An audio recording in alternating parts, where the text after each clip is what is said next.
For 47 nights, the Casper twins had waged war against sleep, and won. 14 nannies had tried. 14 had quit. Pediatricians offered no answers. Sleep consultants left baffled. And Charles Casper, billionaire CEO, man who'd built empires, stood helpless in his mansion hallway, surrounded by discarded resumes and the relentless screaming of 3-year-old boys. Then, on night 48, the screaming stopped. Not gradually, not with exhausted whimpering. Just stopped. Charles froze, his blood turning to ice. From the nursery drifted something impossible, a soft, haunting melody he hadn't heard in 15 years. The lullaby that died with his wife. He moved toward the door like a man in a trance.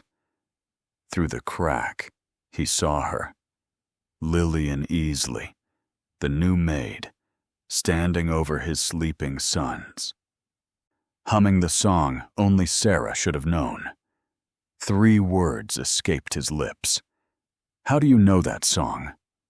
Lillian opened her mouth, closed it, opened it again, and then she said the 3 words that would unravel 15 years of lies. I sang it first. To understand what those words meant, and why they would shatter everything Charles believed about his wife, his children, and his past, we need to go back to where this really began. The day a desperate billionaire posted a job listing, and the day a broken woman decided to risk everything for one more chance to see the children she'd never stopped loving. What happened next? I need you to see it for yourself. Before we continue, hit subscribe, like this video, and tell me in the comments where in the world you're watching from. I believe this story found you for a reason. 7 weeks earlier, Charles Casper sat in a glass conference room and watched his empire crumble. "Your Q3 numbers are catastrophic," the board member said. "Revenue down 40%. Handle your personal matters, Charles, or step down." The meeting ended. The nanny agency called. Nanny number 14 had quit. She said good luck finding someone desperate enough. Charles remembered them all. Nanny 7. "I can't do this anymore." Nanny 11. "There's something wrong with them." The pediatrician. "Physically fine. I can't explain it." 47 nights of screaming. 47 nights of failure. At 3 a.m., Charles sat in his home office, surrounded by discarded resumes, twins screaming through walls. He whispered, "Sarah, I don't know what to do."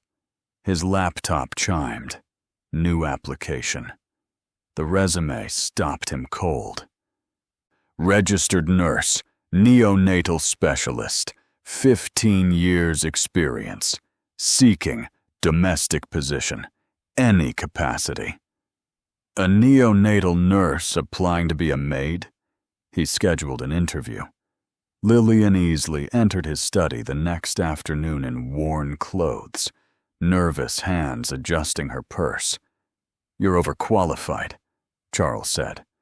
"This is housekeeping." "I need the work. I have medical debts." "Nursing pays better. I can't work in hospitals anymore. Personal reasons." Charles's eyes drifted to the photo on his desk. Newborn twins. Lillian's gaze followed. Her hand trembled violently. "My sons," he said carefully. "They're 3 now. They don't sleep." Lillian's voice turned urgent. "I know children. I can help." Something was wrong. This woman wasn't looking for work. "I'm sorry," Charles said. You're not the right fit." Her face crumbled. She walked to the door, paused. "If you change your mind, I really need this." She left. That night at 2 a.m., Charles stood in the hallway, phone in hand, staring at her application. The twins screamed. "Desperate enough," he whispered and called her. The next morning, Lillian stood outside the mansion with a single suitcase. Her hand trembled on the doorbell. "Just one more time," she whispered. "I just need to see them one more time." The butler opened the door. "Mr. Casper is expecting you. The twins are in the nursery." Her breath caught. "The nursery?" She climbed the staircase, tears forming. What Charles didn't know was that Lillian hadn't come for a job. She'd come for the children she'd carried, birthed, and given away. The children she'd watched from parking lots for 3 years. She stopped outside the nursery door. On the other side were David and Donald, names she'd whispered to them in a hospital before strangers took them. She pushed the door open. 2 3-year-old boys stood in cribs, faces red from crying. The moment Lillian saw them, the world stopped. "David," she whispered. "Donald, you're so big." Behind her, Charles's voice. "Can you help them?" She wiped tears quickly. "Yes, I can try." She lifted David. He was screaming, but the moment she held him, the moment her body remembered his weight, something shifted. His screaming softened. Charles stepped closer, stunned. He usually gets worse with strangers. "I'm not a stranger," Lillian said, catching herself. "To children, nursing background." She lifted Donald. The same thing happened. His crying quieted. Charles watched, suspicious and desperate. "Whatever you're doing, keep doing it." The next morning, Lillian prepared breakfast in the kitchen. Toast, eggs, sliced fruit on small plates. As she plated food for the twins, her fingers paused over Donald's dish. Without thinking, she removed every strawberry. The butler appeared. "Oh, did someone mention his allergy?" Lillian froze. Strawberries are common allergens. I assumed it was safer." The butler nodded, unconvinced, and left. Lillian's hand trembled. Too careless. How could she explain she'd watched Donald's face swell at a farmer's market 18 months ago? That she'd followed the ambulance and waited for hours in the parking lot? During nap time that afternoon, she found David fussy in his crib. Without thinking, she flipped his pillow to the cool side. Upstairs, Charles watched the baby monitor. "I never told her he needs that." Lillian moved to Donald's crib, where 7 stuffed animals lay scattered. Her hands arranged them automatically. Bear top left, rabbit near his right hand, elephant at his feet. The exact order only Donald found comforting. "Who told you that specific arrangement?" Lillian spun around. Charles stood in the doorway. "Trial and error." Her voice wavered. "He seemed to prefer. You've been here 6 hours. Most nannies take weeks. You knew immediately. Nursing experience. You learn to read comfort signals. Do you?" Not a question. Throughout the day, Charles watched everything. Lillian adjusted the thermostat to 68 degrees without asking. She cut tags from Donald's new clothes before dressing him. At bedtime, she turned on David's white noise machine, set to the exact frequency that settled him. Every action was too perfect. too knowing. That evening, Charles sat in his office staring at his phone. A note titled, "Things Lillian Knows Without Being Told." The list was disturbingly long. He called his assistant. "Run a background check on Lillian Easley. Deep.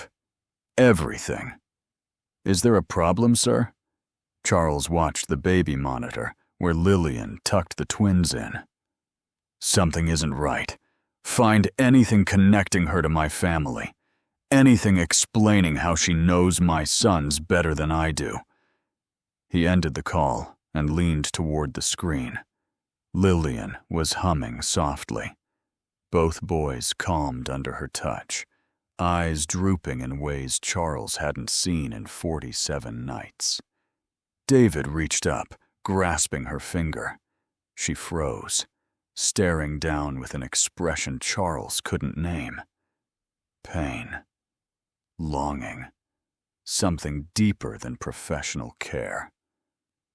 "Miss Lily," David murmured. "I'm here," she whispered, voice breaking. "I'm right here." Within minutes, both boys were drowsy, peaceful. Charles watched as Lillian bent down, kissing David's forehead. Then Donald's. Her lips moved in words too quiet to hear. A chill ran down his spine. On screen, Lillian straightened, wiping tears before leaving. She paused at the door, looking back with such profound love and unbearable grief that Charles's breath caught. That wasn't a new employee's look. That was a mother's look. His phone buzzed. Text from his assistant. "Background check initiated. Preliminary results by morning. One flag. Hospital records sealed by court order. Digging deeper." Charles's hand shook. Sealed hospital records. Impossible knowledge. The way she looked at his sons, like they were pieces of her shattered heart. He opened his note and added one final observation. "She doesn't love them like a caregiver. She loves them like they're hers." The question was, why? And more terrifying, what else was she hiding? 2 days later, Lillian was cleaning the second floor when she opened the wrong door. She froze, hand over her mouth. It was a shrine. Dozens of photographs of Sarah Casper covered every wall. Wedding photos, pregnancy photos, Sarah glowing with life. Preserved behind glass were nursery items, a tiny blanket, first shoes, a silver rattle. Memorial plaques lined the shelves. Lillian stepped inside slowly, like entering a church. Her eyes moved across photos until they landed on one that stopped her breath. Sarah in a hospital bed, exhausted but beaming, holding 2 newborn babies. The timestamp, the exact date Lillian would never forget. Her hand trembled as she touched the glass. "You were so beautiful," she whispered. "You loved them so much." Sarah's face was radiant, gazing down at the twins. David and Donald, the babies Lillian had carried, felt kick, sung to. The babies she'd held for 3 hours before signing them away. Lillian collapsed to her knees, sobbing. "I'm sorry. I'm so sorry I let you take them. I thought I was doing the right thing." Her fingers traced Sarah's arms wrapped around the twins. "You gave them everything I couldn't. A home, a father, a real family." She pressed her forehead against the wall. "But God, I miss them. Every single day." "What are you doing in here?" Lillian jumped up, spinning around. Charles stood in the doorway. "I was cleaning," she stammered, wiping tears. "The door was open." Charles stepped closer. Did you know her? No, I never met her. She's beautiful. Your sons look like her. They look like me too.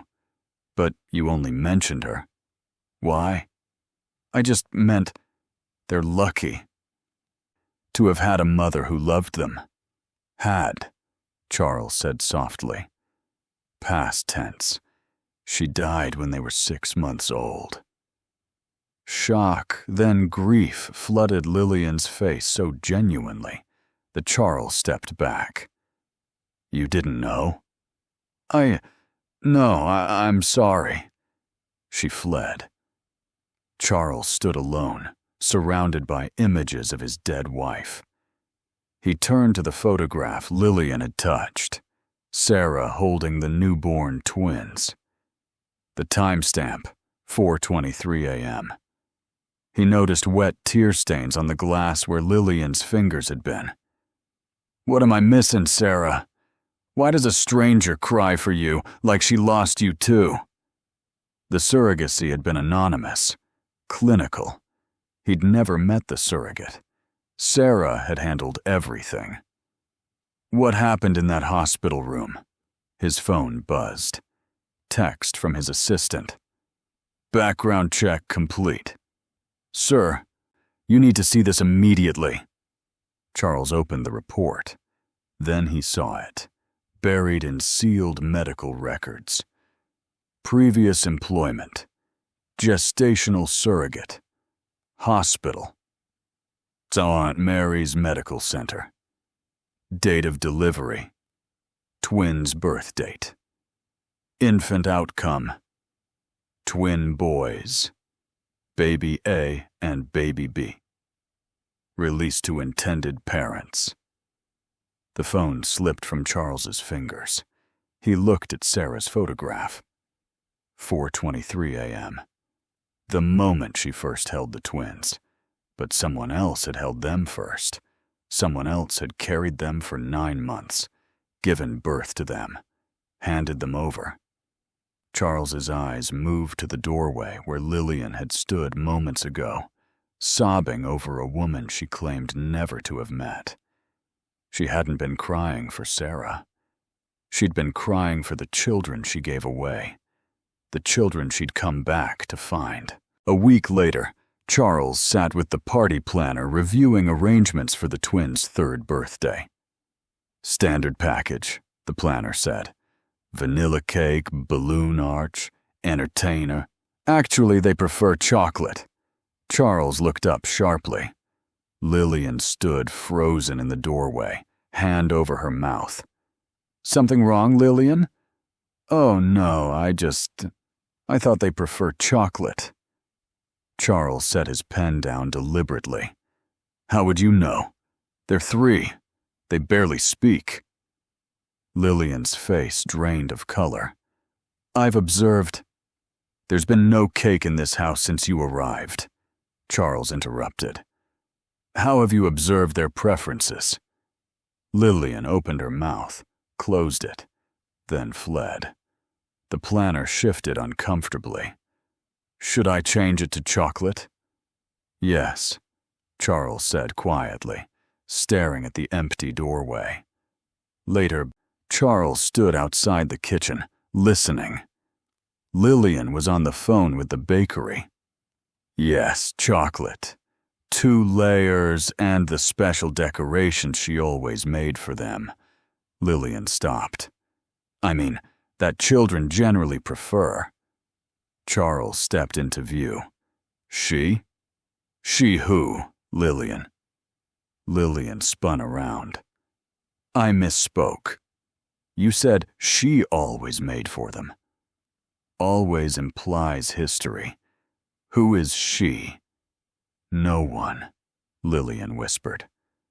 You're lying, Charles said, stopping in front of her. You've been lying since you walked into this house. I'm going to find out why. Lillian's eyes flooded with tears. She ended the call and left. His assistant appeared carrying a thick file. Sir, The expanded background report. Something highly unusual.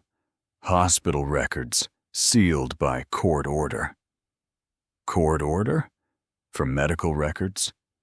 Yes. Dated 15 years ago. The same year your sons were born. Charles felt the floor shift. What hospital? St. Mary's Medical Center. The same hospital where your sons were delivered via surrogate. Every piece was falling into place. Find out everything, Charles said firmly. Birth records for twin boys. I want the surrogate's full name. I want to know if it's her. After the assistant left, Charles walked to the window. Lillian sat on the grass with both twins. David had climbed into her lap, while Donald showed her a dandelion. The way her fingers combed through their hair, the way she touched their hands, examined their palms, the way she studied their faces with intensity far beyond professional care. She wasn't simply playing. She was searching for herself in them. Charles called his attorney. I need hospital records from St. Mary's. 15 years ago. Gestational surrogate birth. Twin boys delivered on. He recited the date. What are you looking for? The surrogate's name. I need to know if the woman in my house gave birth to my sons. And if she is, then I need to know why she came back. Through the window, David wrapped his arms around Lillian's neck. She closed her eyes and held him close. Not like a caregiver, but like a mother holding a piece of her heart she'd thought was lost forever. Find out everything, Charles whispered. He watched as Lillian began singing. The twins settled against her, eyes drooping in that impossible peace they only found with her. And suddenly, with devastating clarity, Charles understood. They'd been waiting. For 3 years, their bodies had been waiting for the voice that sang to them first, the heartbeat they knew before anything else. They hadn't been broken. They'd been screaming for their mother, and Charles had never known she was out there, listening, unable to answer. Until now. 3 days later, Lillian was in the garden pushing the twins on the swings. David shrieked with laughter. Donald bounced impatiently, waiting his turn. Pure joy filled the air. Lillian was laughing too, genuinely radiant. For a moment, she looked younger, unburdened. Then her smile faltered. Her hand went to her chest. She steadied herself against the metal frame, breathing hard. Miss Lily? David's swing slowed. Push me again! Lillian tried to respond.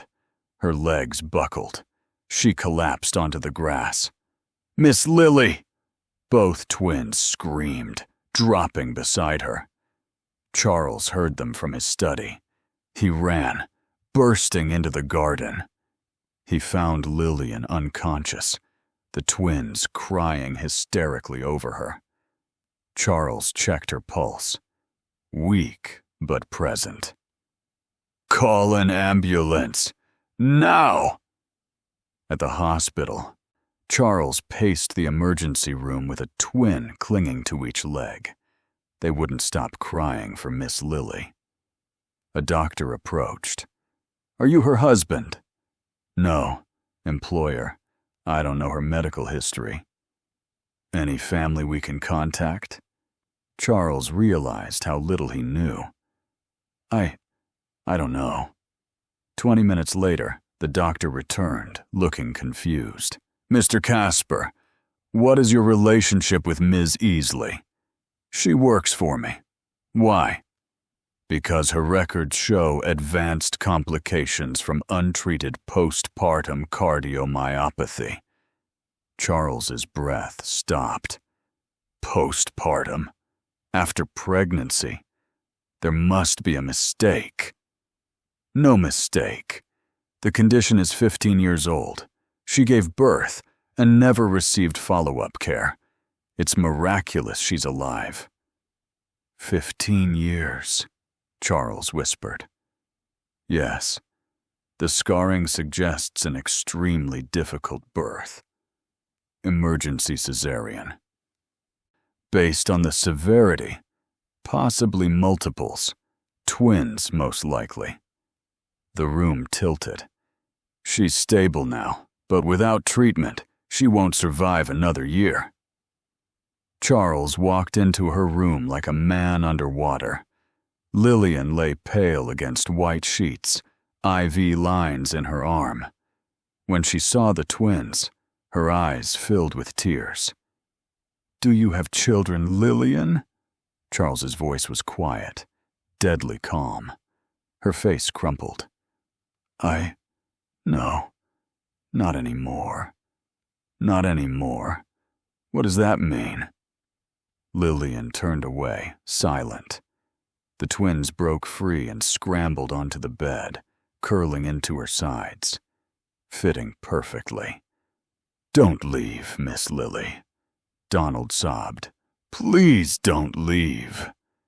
David pressed his face against her neck. "You smell like home." Charles watched, frozen. The way they fit against her, perfectly, naturally. The way her arms wrapped around them instinctively. The way she closed her eyes, memorizing every detail. "You're not their nanny," Charles said, voice breaking. "Who are you?" Lillian kept her eyes closed, tears streaming. "I'm no one. I'm nobody." "That's a lie. It's the truth," she whispered. "I signed papers that made it the truth." Charles stepped into the hallway, phone in shaking hands. "The hospital records," he said when his assistant answered. "Did you find them?" "Yes, sir. Sending now." His phone vibrated. An email appeared. Subject line: "Birth records. Casper twins. Surrogate. Easily. Lillian." The phone slipped from his fingers, shattered on the floor. Through the open door, he could hear Lillian singing softly, that same wordless melody, the song she sang first. Charles sank against the wall. Everything he thought he knew was a lie. And the woman dying in that hospital bed was the mother his sons had been screaming for all along. Charles couldn't sleep. The hospital had kept Lillian overnight, and the mansion felt wrong without her. At 2 a.m., he paced outside the twins' room.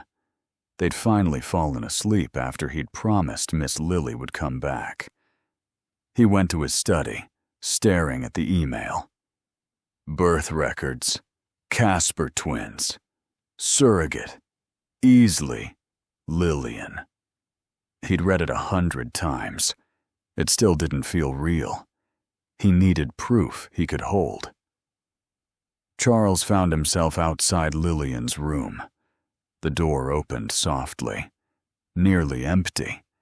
One suitcase. Few clothes. No photographs. No personal items. "Like a ghost," he whispered. He told himself he was looking for emergency contacts, but that was a lie. Under the mattress, his fingers found an envelope. Hidden, but not well. As if she wanted it found. Charles sat and opened it with shaking hands. Photographs spilled out. The first one stopped his heart. 2 newborn babies with ink footprints on certificates. Names: Baby A and Baby B. Date: the twins' exact birth date. Timestamp: 3:47 a.m. Young Lillian in a hospital bed, exhausted, crying, holding both infants. Devastation. Overwhelming love. A mother memorizing faces before losing them forever. The second showed her hospital bracelet. Patient, Easley, Lillian. Delivery, cesarean. Twin A, twin B. 3:47 a.m. The third, a nurse reaching for the babies. Lillian's face pleading. The fourth, empty arms. Hands reaching. Face destroyed. Charles turned over the first photograph, shaking handwriting. David, Donald, I will always love you. I'm so sorry. Forgive me. L. Date. Same day as birth. She'd named them before anyone else, then given them away. Charles dropped to his knees, every moment replayed. I sang it first. The pillow, the allergies, the arrangements. I'm sorry I let you take them. She always made them. Not anymore. You smell like home. Everything clicked. Charles vomited into her wastebasket. He sat on the floor until dawn, clutching the photograph. You were there first. You held them first. You gave birth to them. You named them. The twins hadn't been broken. They'd been waiting for their mother. Sunrise came. The butler knocked. Sir, the hospital called. Ms. Easley is asking when she can come home. Charles looked up, face ravaged. Home. She called this home? Yes, sir. Quite insistent about getting back to the boys. Charles stood slowly, placing the photographs back. Tell her I'm coming. We need to talk. He walked to his bedroom closet. In the back, a box untouched for 3 years. A hospital blanket. The twins' blanket from birth. He pressed it to his face. Beneath years of storage was something faint, but unmistakable. The same scent David noticed. You smell like home. It wasn't the blanket's scent.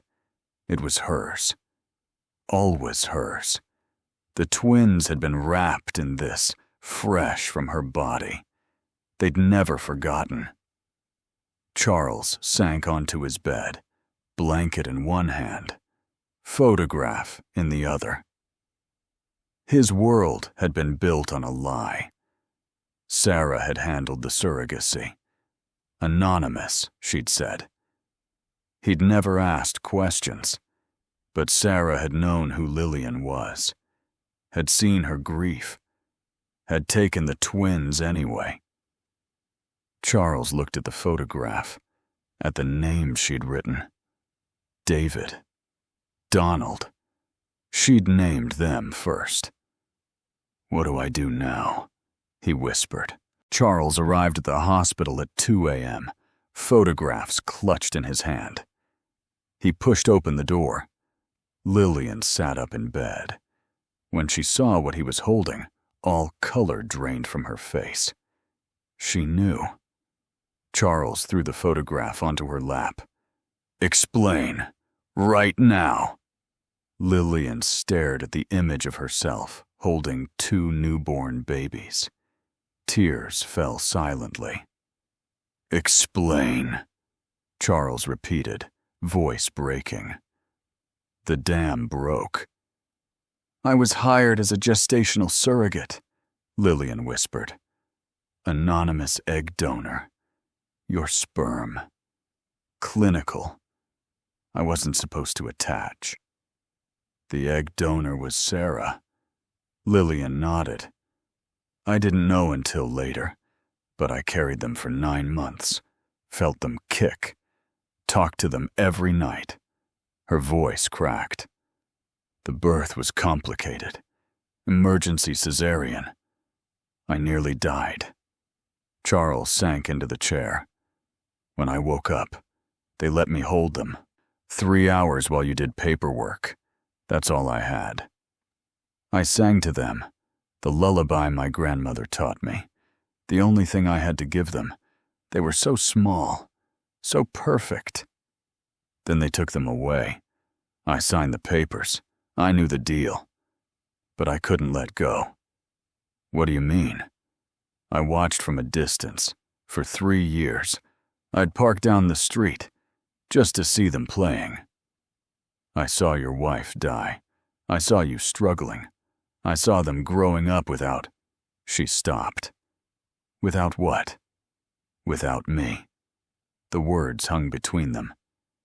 When I saw the Maid position posted, I applied immediately. I just wanted to be close to them one more time. My wife died when they were 6 months old. Charles interrupted, savage. You've known where they were for 3 years. They weren't mine to claim, Lillian shouted. I was a womb for hire. I signed a contract. I had no right. You have a medical condition because of them. My punishment, Lillian screamed. For getting attached, for loving children I had no right to love. I deserved to suffer. She buried her face in her hands, sobbing. Charles sat frozen. The lullaby, he said quietly. That's why they sleep for you. They remember. Lillian looked up, face destroyed. Bodies remember what minds forget. They were screaming for you. For 3 years, I thought they were broken, but they were just missing you. Lillian watched her children from parking lots for 3 years. Her body is dying because she gave them life, and the system said she had no right to love them. If that makes you angry, prove it. Subscribe. Comment. 2 mothers. Share this story. Your silence says her sacrifice doesn't matter. Don't be like the people who told her to stay in the shadows. Silence. Why did you come back? Really? Because I was dying. 6 months, maybe a year. And before I died, I needed to see them one more time. She looked at the photograph. And then, when they slept in my arms, I was selfish. I stayed. Charles stared at her. You're their mother. No. Sarah was their mother. You carried them, birthed them, sang to them first, named them. Your body is dying because you gave them life. How are you not their mother? Lillian had no answer, just sobs. Charles stood and walked to the door.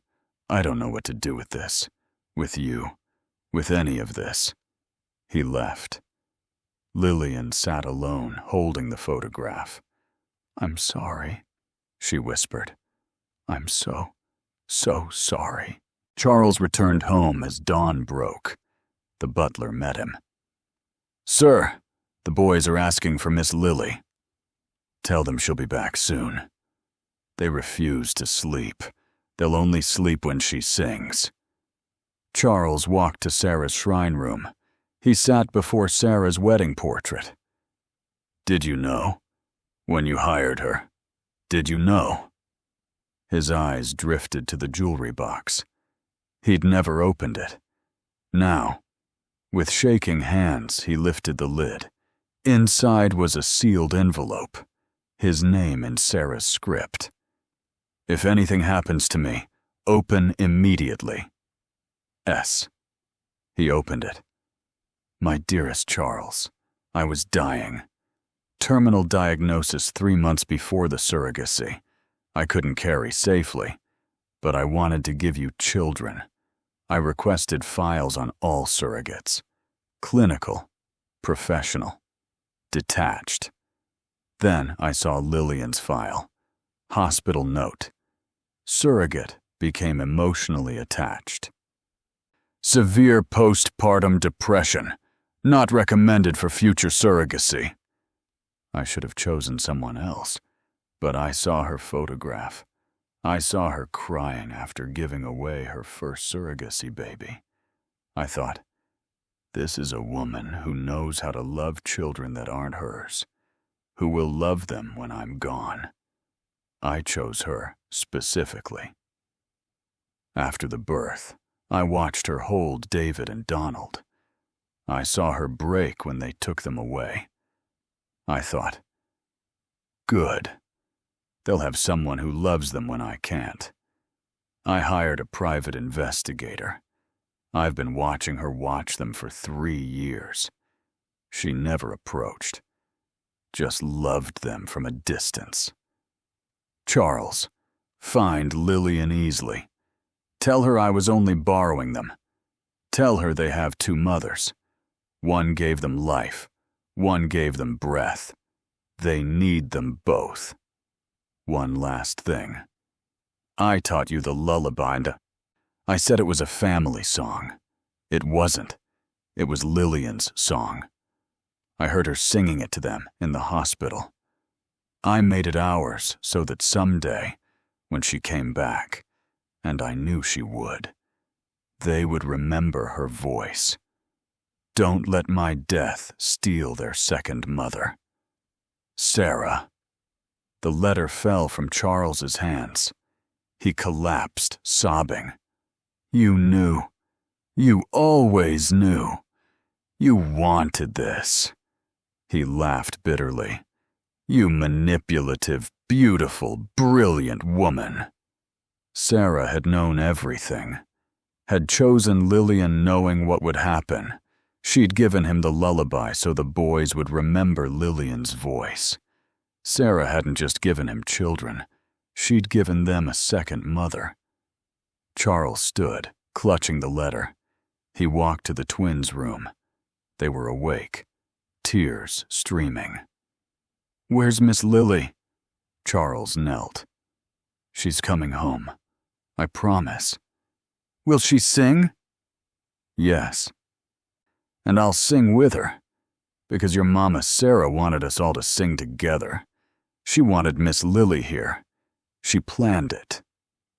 Miss Lily is our other mama? Charles nodded. Yes, you have 2 mamas. One who loved you first. One who loved you always. Donald climbed into his lap. When is Mama Lily coming home? Soon. Very soon. Charles returned to the hospital carrying Sarah's letter. He found Lillian packing. I'll disappear. You'll never. Sarah knew. Lillian froze. Charles handed her the letter. Read it. Lillian's hands trembled. Tears fell onto the page. She knew? The whole time? She wanted me here? Her voice broke. I thought I was betraying her. Charles knelt. You weren't stealing. You were answering a prayer. Because they were never mine to claim, I thought my punishment was to love them from the shadows forever. That's not punishment. That's devotion. Sarah saw that. She chose you because of it. The door burst open. The twins ran in. Miss Lily! Donald launched himself at her. David hung back. Are you leaving? I don't know. Don't go. We need you. David stepped closer. Are you the mama from the songs? Lillian couldn't speak. David pressed his face against her shoulder. You smell like the blanket Daddy keeps in the special box. The blanket in your closet. From the hospital. The blanket that had wrapped them fresh from her body. I gave birth to you, Lillian whispered. But Mama Sarah raised you. 2 mamas? Donald interrupted. Like Jacob at school, David added. Charles found his voice. Yes, 2 mamas. One who loved you first. One who loved you always. Both real. Both needed. Lillian pulled both boys close. The weeks that followed brought quiet changes. Legal papers were signed. Lillian became a legal guardian. "You're not a maid anymore. You're their mother." Medical treatment began. With proper care, she could have decades. Charles paid for everything. What Sarah would have wanted. Lillian's belongings moved to the family wing. "This is Mama Lily's room," Donald announced. In the garden, David asked, "So she's Mama Lily?" "Yes." "And Mama Sarah is still Mama?" "Always." "Two mamas. We're lucky." In the shrine room, Charles placed Lillian's hospital photograph next to Sarah's. Both mothers, side by side. Our mamas. Both of them. Forever. At bedtime that first night, all four gathered in the nursery. Lillian sat on one side, Charles on the other.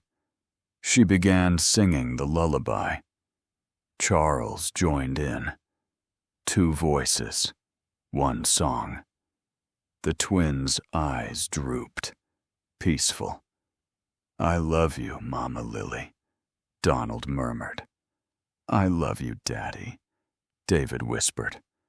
Together, looking at Sarah's photograph.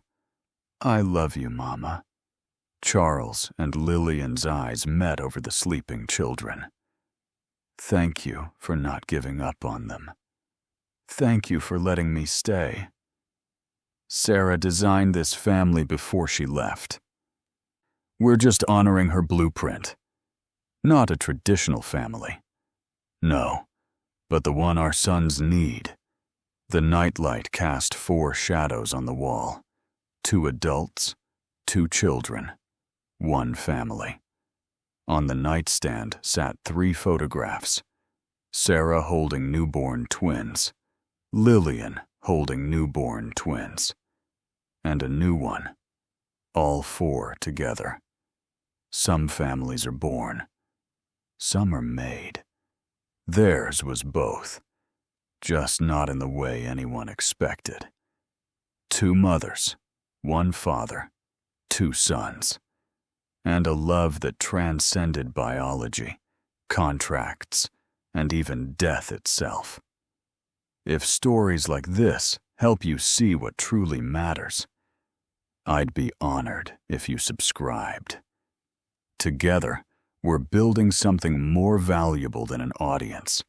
We're building awareness of what makes life worth living.